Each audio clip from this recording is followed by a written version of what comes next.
Hello students, हम शुरू करते हैं रे ऑप्टिक्स। शुरुआत कर रहे हैं रे ऑप्टिक्स से। और देखिए, आपकी जो रे ऑप्टिक्स है, रे ऑप्टिक्स में सबसे पहले आता है that is reflection of light. That is reflection of light. अब समझिए रिफ्लेक्शन ऑफ लाइट क्या होगा। क्लियर? बेसिकली आपकी जो रे ऑप्टिक्स है, रे ऑप्टिक्स में हम तीन प्रोसेस स्टडी करेंगे: reflection of light, refraction of light and last one आएगा बेटा डिस्पर्सन ऑफ लाइट। क्लियर? तो रिफ्लेक्शन ऑफ लाइट में क्या बताओगे आप? ये मान लीजिए कोई भी पॉलिश्ड सरफेस है, अज्यूम करिए कोई भी पॉलिश्ड सरफेस है, फॉर एग्जाम्पल मिरर। क्लियर? उस पॉलिश्ड सरफेस के ऊपर मान लीजिए एयर है, then air is the medium. Air क्या है? एक मीडियम है। अब मान लीजिए रे ऑफ लाइट आके टकराती है यहां पे।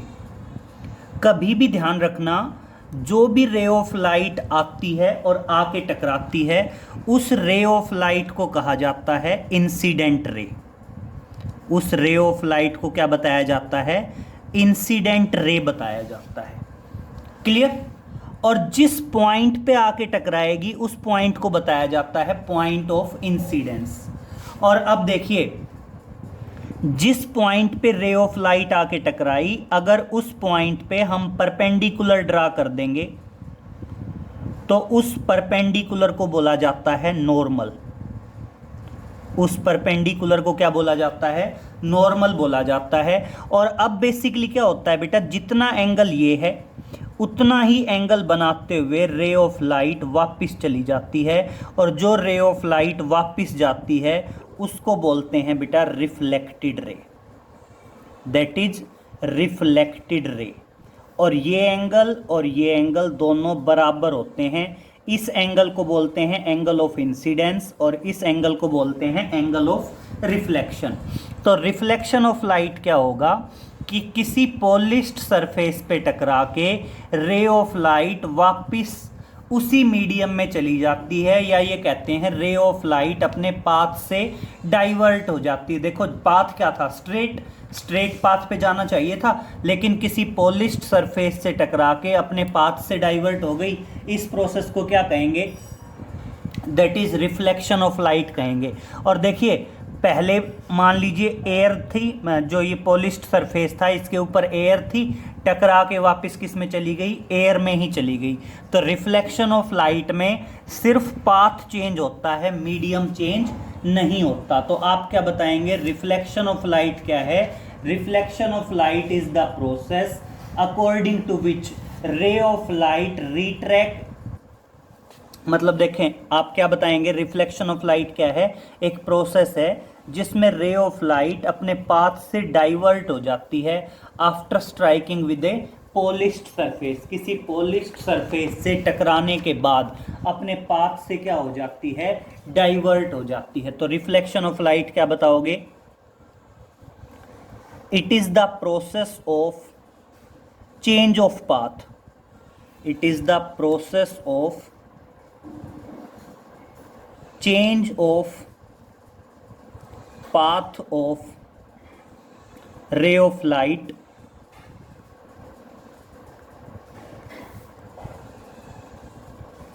when it strikes with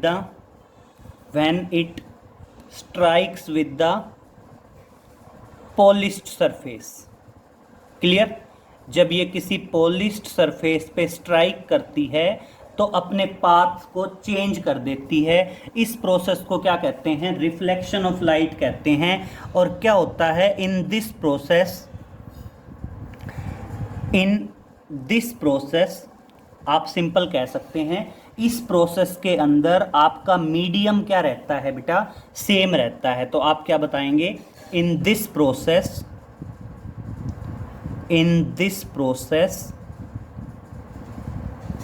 medium remain same, medium for the light remain same, for the light remain same. Clear. और इस प्रोसेस के अंदर जो मीडियम होता है वो मीडियम क्या रहता है बेटा, सेम रहता है। क्लियर। और ये क्या आ गया आपका, जो रे ऑफ लाइट आके टकराएगी वो इंसिडेंट रे, जो टकरा के वापस डाइवर्ट हो गई वो क्या है बेटा, रिफ्लेक्टेड रे। ये मान लीजिए कोई भी पॉलिश्ड सरफेस था, जिस पॉइंट पे टकराया वहाँ पे अगर मैं परपेंडिकुलर ड्रा करूँ तो उसको बोलते हैं नॉर्मल। नॉर्मल और इंसिडेंट रे के बीच का जो एंगल है इसको बोलते हैं एंगल ऑफ इंसिडेंस, या बोला जाता है that is incident angle. Clear. या तो बोल दीजिए एंगल ऑफ इंसिडेंस या बोल दीजिए इंसिडेंट एंगल। तो देखिए आई क्या आ गया आपका, आई आ गया आपका angle of incidence, that is angle of incidence. Clear. और आर क्या आ गया आपका, आर आ गया आपका angle of reflection. Clear. I is the angle of incidence and R is the angle of reflection. अब बात करते हैं लॉज ऑफ रिफ्लेक्शन की। अब देखिए नेक्स्ट आएगा that is laws of reflection. Clear. तो देखिए लॉज ऑफ रिफ्लेक्शन में दो लॉ आएंगे। सबसे पहला लॉ तो सिंपल है कि आपकी जो इंसिडेंट रे है और जो रिफ्लेक्टेड रे है और आपका जो नॉर्मल है, तीनों हमें नोटबुक पे ही दिख रहा है, नोटबुक पे इंडिकेट कर सकते हैं, तो इसका मतलब तीनों के तीनों क्या होंगे, सेम प्लेन में लाई करेंगे। तो देखिए आप क्या बताएंगे, आप यहाँ पे सिंपल लिखेंगे incident ray, reflected ray, reflected ray and normal, and normal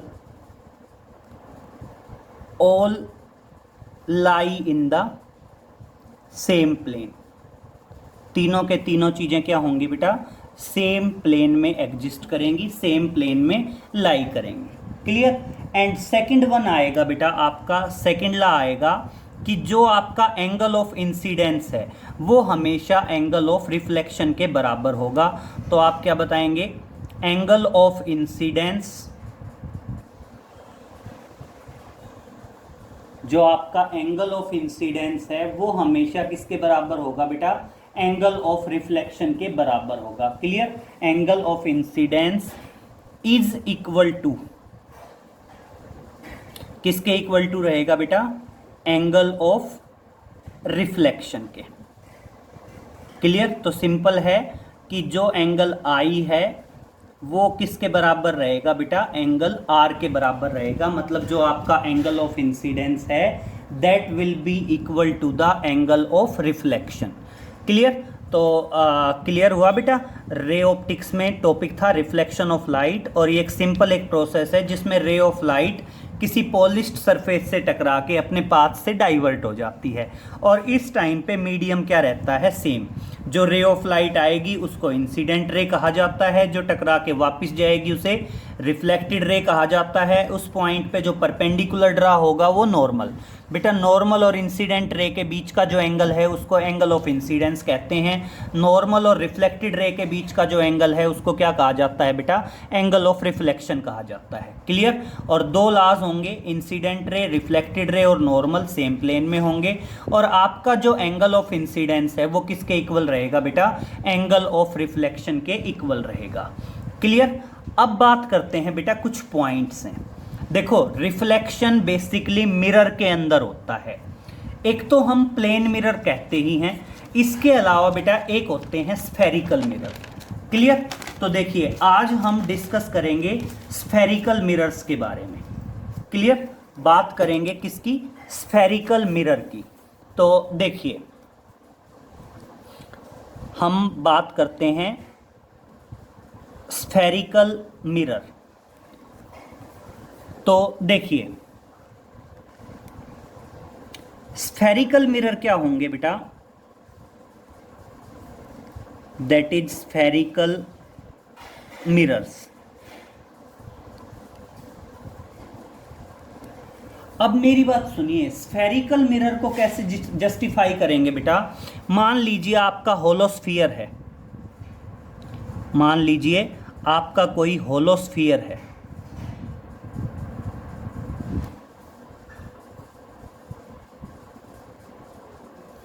ये जैसे अज्यूम करिए, ये हमने क्या ले लिए? दो होलोस्फियर ले लिए, ठीक है। और अगर मैं इस होलोस्फियर का एक पार्ट ले लूं,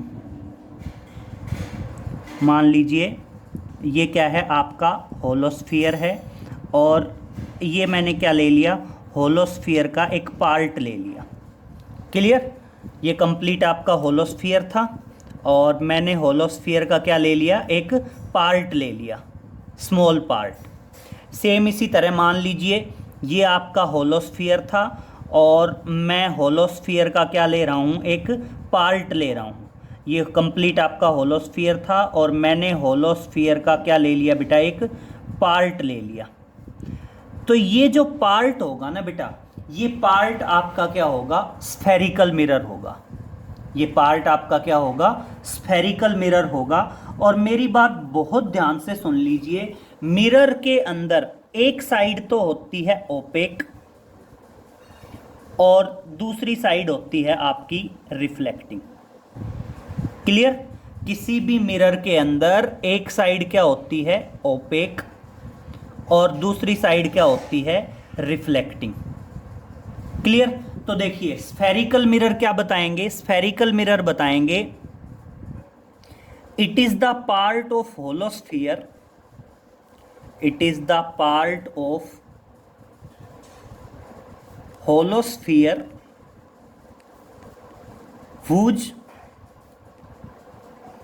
one side is reflecting, whose one side is reflecting and other is opaque। Clear? जिसकी बेटा एक साइड तो क्या होगी? एक साइड तो रिफ्लेक्टिंग होगी, और दूसरी साइड क्या होगी बेटा? And other side is opaque. Clear? तो देखिए, स्फेरिकल मिरर सिंपल बताएंगे। स्फेरिकल मिरर पार्ट है होलोस्फियर का, जिसकी एक साइड तो क्या होगी बेटा? एक साइड तो ओपेक होगी, और दूसरी जो साइड होगी बेटा, दूसरी साइड आपकी रहेगी रिफ्लेक्टिंग। रिफ्लेक्टिंग। क्लियर? सिंपल क्या बताया? एक साइड तो क्या होगी? ओपेक, और बेटा दूसरी साइड क्या रहने वाली है? रिफ्लेक्टिंग रहने वाली है। तो उसको क्या कहते हैं बेटा? स्फेरिकल मिरर कहते हैं। और ध्यान रखना, spherical mirror is of two types. आपके जो स्फेरिकल मिरर हैं, spherical mirrors are of two type. Spherical mirrors are of two types. आपके जो स्फेरिकल मिरर हैं बेटा, वो स्फेरिकल मिरर दो टाइप के होंगे, जिसमें से एक तो होगा बेटा that is convex spherical mirror, और दूसरा होगा बेटा that is concave spherical mirror. अब देखो कैसे वेरीफाई होगा। ये कर्व्ड सरफेस मतलब स्फेरिकल मिरर है, मतलब होलोस्फियर है। होलोस्फियर का एक पार्ट है। इसमें बेटा होलोस्फियर का सेंटर इधर होगा, और इसमें होलोस्फियर का सेंटर क्या होगा? इधर। अगर बेटा सेंटर वाली साइड ओपेक है, तब तो क्या होगा? आपका कॉन्वेक्स स्फेरिकल मिरर होगा। और अगर आपके सेंटर वाली साइड रिफ्लेक्टिंग है, तो आपका क्या होगा बेटा? कॉनकेव स्फेरिकल मिरर होगा। क्लियर? तो कॉन्वेक्स स्फेरिकल मिरर क्या होगा? In which side towards the centre is opaque and away from the centre is reflecting. और इसमें क्या होगा? Sides towards the centre is reflecting and away from the centre is opaque. Clear? तो define कर दोगे दोनों को, कॉन्वेक्स स्फेरिकल मिरर को भी और कॉनकेव स्फेरिकल मिरर को भी। क्या हो जाएगा, side towards the centre is opaque and away from the centre is reflecting. इसमें क्या होगा, side towards the centre is reflecting and away from the centre is opaque. Clear. अब स्फेरिकल मिरर के अंदर कुछ सिंपल पॉइंट्स आएंगे। देखिए अगर मैं बात करूं, जैसे सपोज करो आप स्पून की बात करते हैं। क्लियर। अगर मान लीजिए हम एक स्पून की बात करें, जस्ट वेट करेंगे।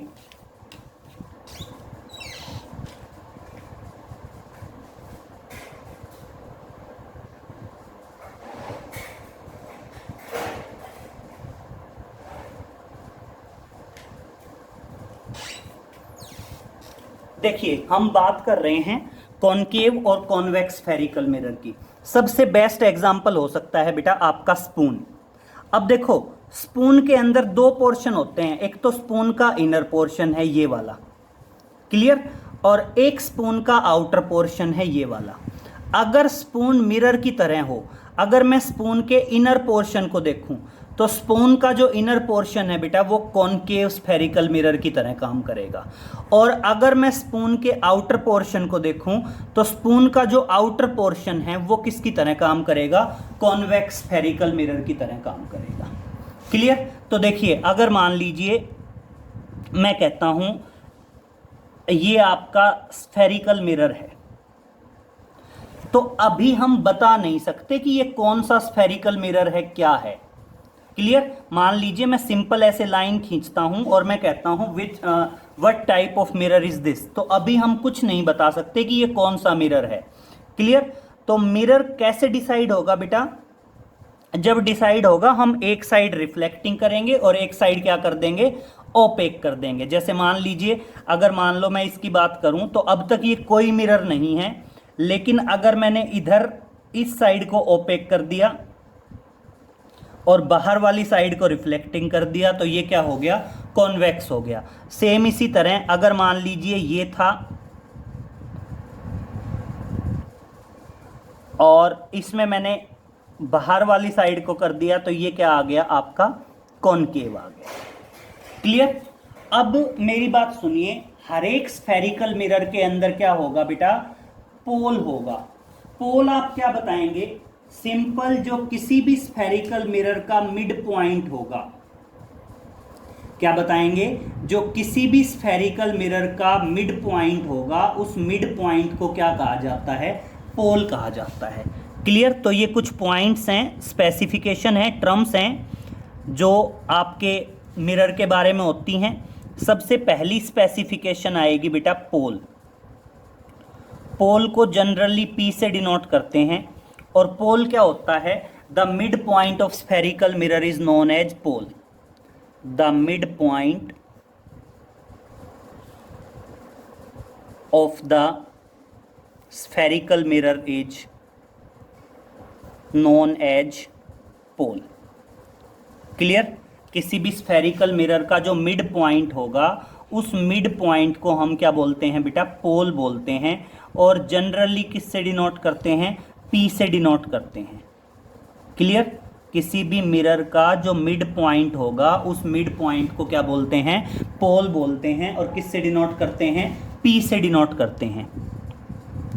दूसरा आता है बेटा centre of curvature. Next is centre of curvature. अब मेरी बात सुनिए, सेंटर ऑफ कर्वेचर में क्या बोलेंगे, that is centre of curvature.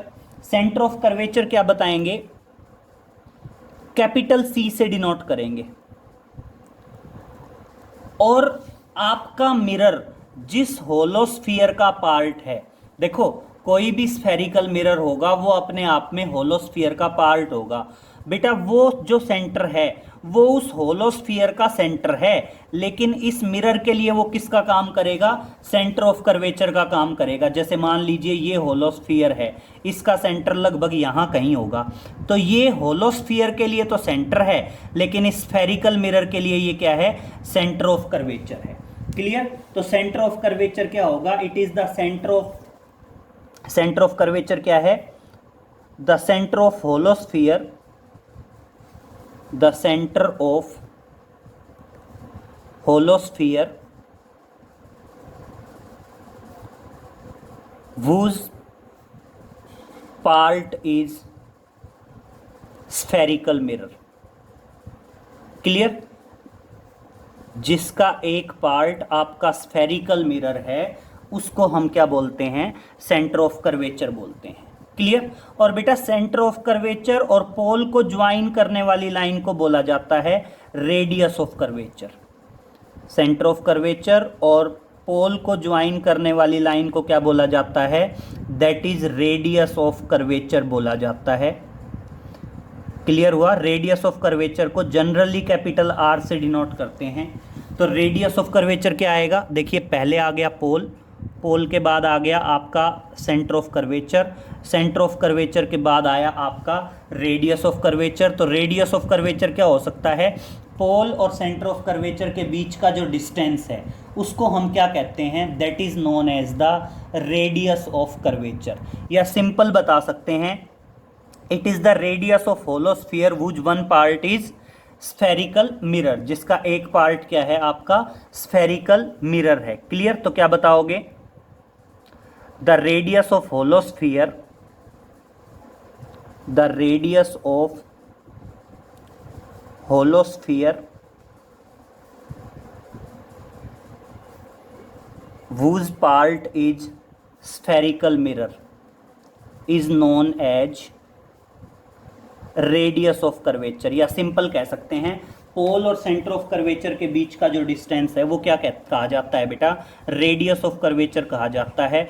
तो आई थिंक ये यहाँ से यहाँ तक का जो डिस्टेंस है, this distance is the radius of curvature, this distance is the radius of curvature.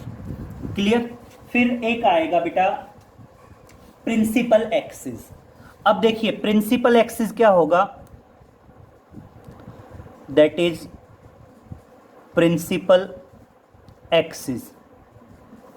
बेटा प्रिंसिपल एक्सिस क्या होती है? The line which passes through the pole and centre of curvature is known as principal axis. तो क्या बताएंगे? The straight line which passes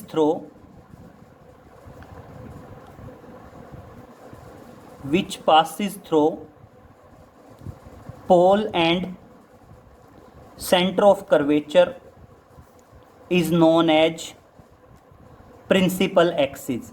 center of curvature is known as principal axis। Clear? देखो पोल और centre of curvature से जो straight line पास होती है उसको हम क्या कहते हैं? That is known as the principal axis. तो ये क्या आ गई? आपकी प्रिंसिपल एक्सिस आ गई। क्लियर? उसके बाद एक आता है बेटा दैट इज अपर्चर। अपर्चर कह दीजिए या अपर्चर कह दीजिए। तो बेसिकली अपर्चर क्या होता है? एक एंगुलर अपर्चर होता है, एक नॉर्मल अपर्चर होता है। मतलब दोनों एंड पॉइंट्स को, मिरर के दोनों एंड पॉइंट्स को ज्वाइन करने वाली जो लाइन होती है उस लाइन को क्या बोलते हैं? अपर्चर बोलते हैं। ए से डिनोट करते हैं। अगर दोनों एंड को सेंटर पे ज्वाइन कर दें तो जो एंगल होगा उस एंगल को क्या कहते हैं?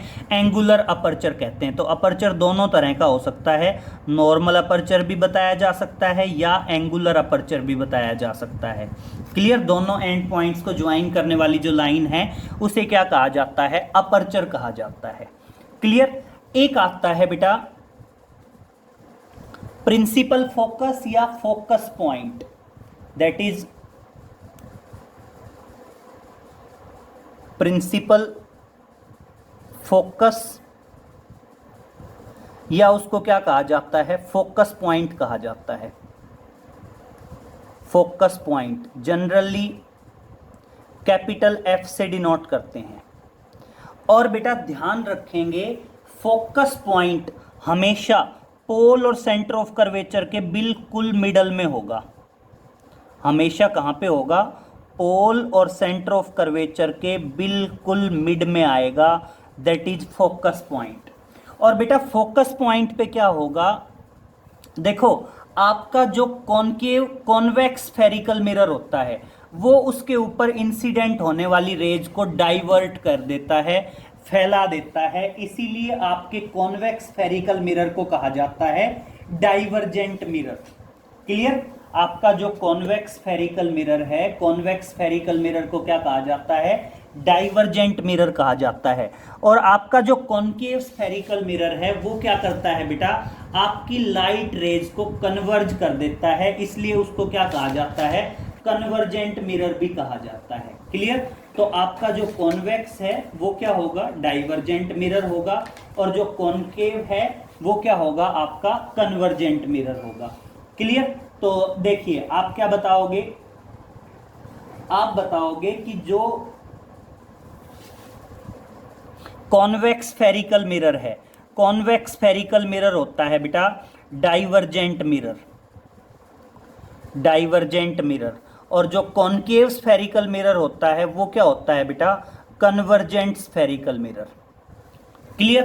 तो आप क्या बताओगे? आप बताओगे principal focus is the point on the principal axis. तो क्या बताओगे? It is the point on the principal axis, on the principal axis at which rays converge or diverge, at which rays converge or appear to diverge, या तो कह सकते हैं at which rays appear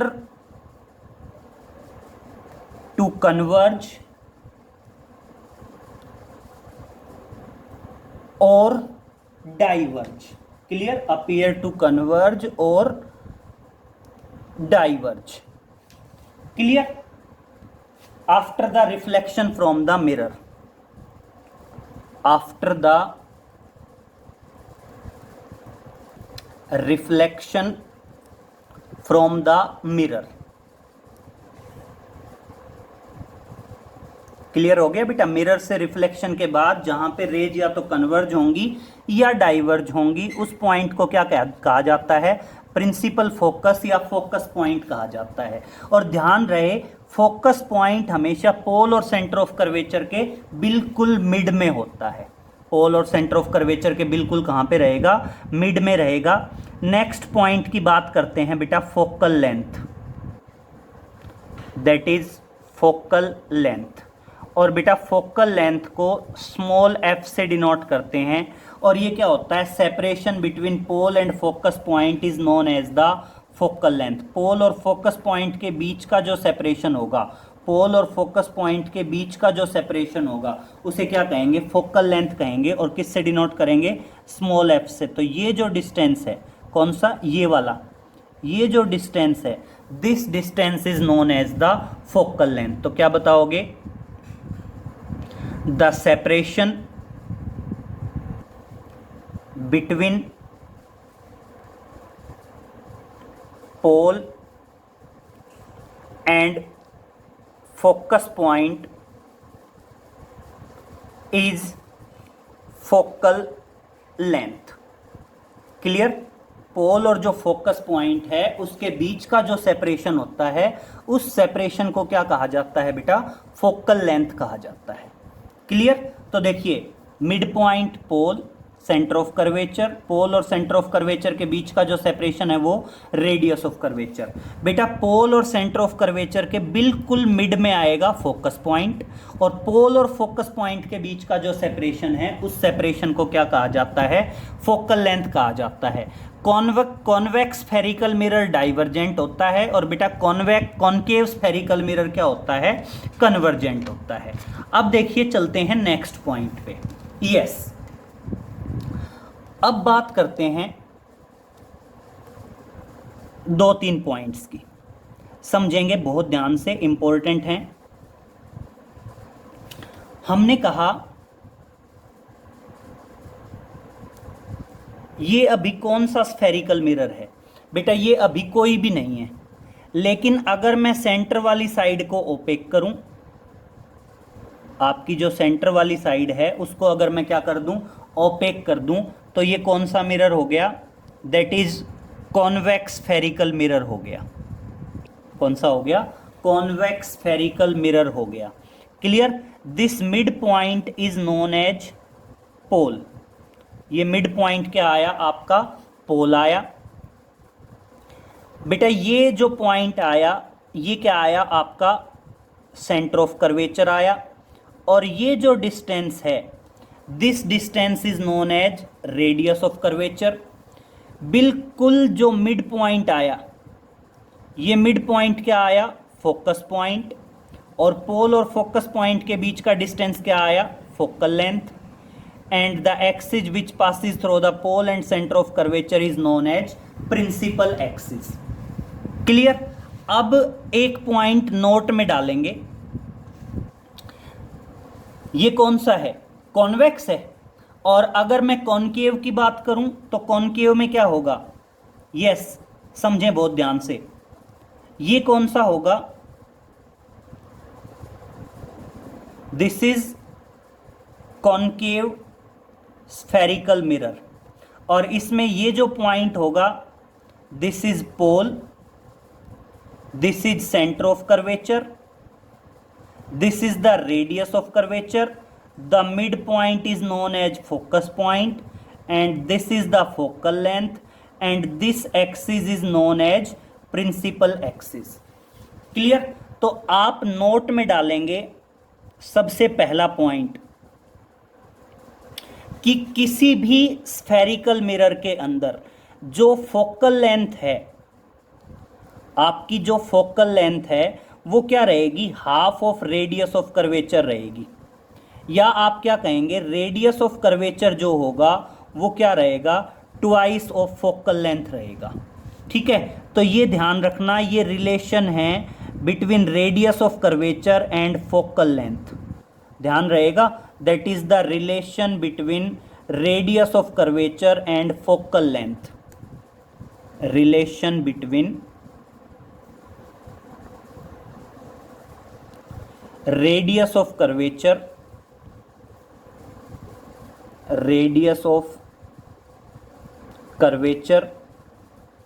and focal length। Clear. अगर कभी भी ये कहा जाए रेडियस ऑफ कर्वेचर और फोकल लेंथ के बीच का रिलेशन बताओ, तो वो रिलेशन क्या रहेगा? या तो F is equal to R/2, focal length half of radius of curvature रहेगा, या radius of curvature will be the twice of focal length. ठीक है। एक आते हैं बेटा fix, that is sign convention for the spherical mirror. क्या आएगा? दैट इज साइन कन्वेंशंस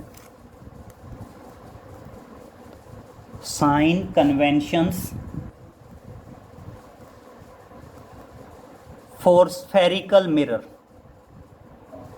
अब ये सुनिए, sign convention for spherical mirrors क्या है? That is sign convention for spherical mirror. बेटा 3 साइन कन्वेंशन आएंगे। सबसे पहली बात सुनिए, किसी भी मिरर में चाहे कॉन्वेक्स हो या कॉनकेव हो, उसमें क्या होगा बेटा? एक ऑब्जेक्ट होगा और एक क्या होगी बेटा? इमेज होगी। क्लियर। कभी भी एक ऑब्जेक्ट होगा और एक क्या होगी? इमेज होगी।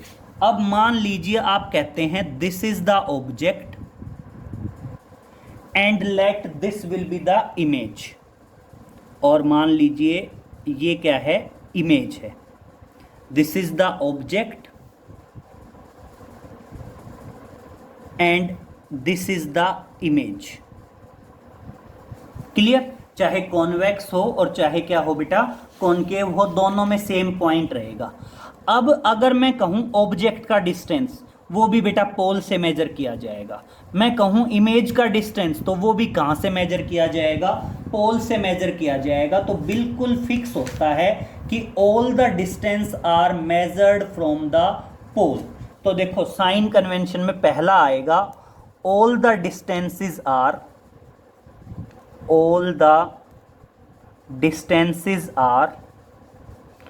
measured from the pole। measured from the pole of the mirror, pole of the spherical mirror। Clear. सारे के सारे डिस्टेंस बेटा, चाहे ऑब्जेक्ट का डिस्टेंस हो चाहे इमेज का डिस्टेंस हो, सारे के सारे डिस्टेंस हमेशा कहाँ से मेजर किए जाएंगे बेटा, पोल से मेजर किए जाएंगे। क्लियर। अब बेटा ध्यान रखना, इंसिडेंट रे हमेशा ऑब्जेक्ट से चलेंगी। आपकी जो इंसिडेंट रे होंगी वो इंसिडेंट रे हमेशा कहां से चलेंगी, ऑब्जेक्ट से चलेंगी। तो देखिए इंसिडेंट रे की डायरेक्शन में कोई भी डिस्टेंस पॉजिटिव होगा और इंसिडेंट रे से अपोजिट डायरेक्शन में कोई भी डिस्टेंस क्या होगा, नेगेटिव। तो देखो क्या बताओगे, the distance in the direction of incident ray, distance in the direction of incident ray taken to be positive, taken to be positive and opposite to incident ray, opposite to incident ray taken to be negative, taken to be negative। ये point समझिए बेटा क्या है। अब ये आपका incident ray है, it means अगर मैं इधर कोई भी डिस्टेंस मेजर करूंगा, अगर मैं पोल से इस तरफ कोई भी डिस्टेंस मेजर करूंगा तो पोल से इधर जो डिस्टेंस होंगे वो पॉजिटिव लिए जाएंगे क्योंकि इंसिडेंट रे इधर जा रही है, और बेटा पोल से इधर जो डिस्टेंस होंगे वो डिस्टेंस क्या लिए जाएंगे, आपके नेगेटिव लिए जाएंगे क्योंकि हम इंसिडेंट रे से अपोजिट जाएंगे। तो पोल से लेफ्ट में जो भी होंगे वो सारे के सारे डिस्टेंस नेगेटिव, और पोल से राइट में जो होंगे वो सारे के सारे डिस्टेंस क्या होंगे, पॉजिटिव। ये किस बिहाफ पे, ये सेकंड रूल कि इंसिडेंट रे हमेशा ऑब्जेक्ट से चलेंगी, इंसिडेंट रे की डायरेक्शन में कोई भी डिस्टेंस पॉजिटिव, इंसिडेंट रे से अपोजिट डायरेक्शन में कोई भी डिस्टेंस नेगेटिव। और थर्ड आएगा बेटा the distance above the principal axis, the distance above the principal axis,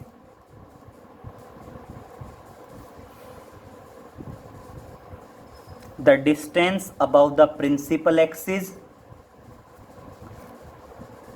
taken to be positive।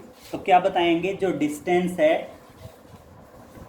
the distance in the direction of incident ray are the distances in the incident ray are taken to be positive and opposite to the incident ray are taken to be negative। तो same है, the distance above the principal axis, the distances above the principal axis are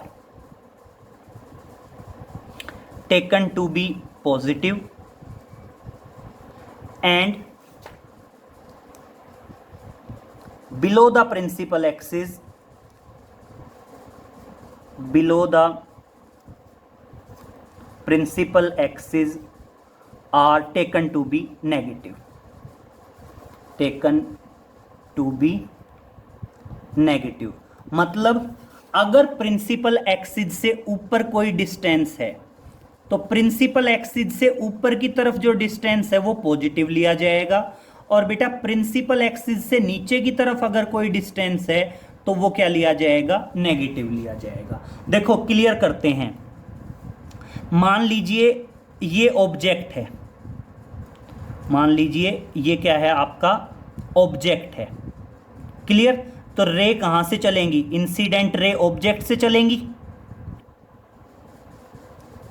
ठीक है, तो it means क्या हुआ, incident ray की direction में कोई भी डिस्टेंस पॉजिटिव आएगा, इंसिडेंट रे से अपोजिट डायरेक्शन में कोई भी डिस्टेंस नेगेटिव आएगा, above the principal axis distance positive आएगा, और below the principal axis distance क्या आएगा, नेगेटिव।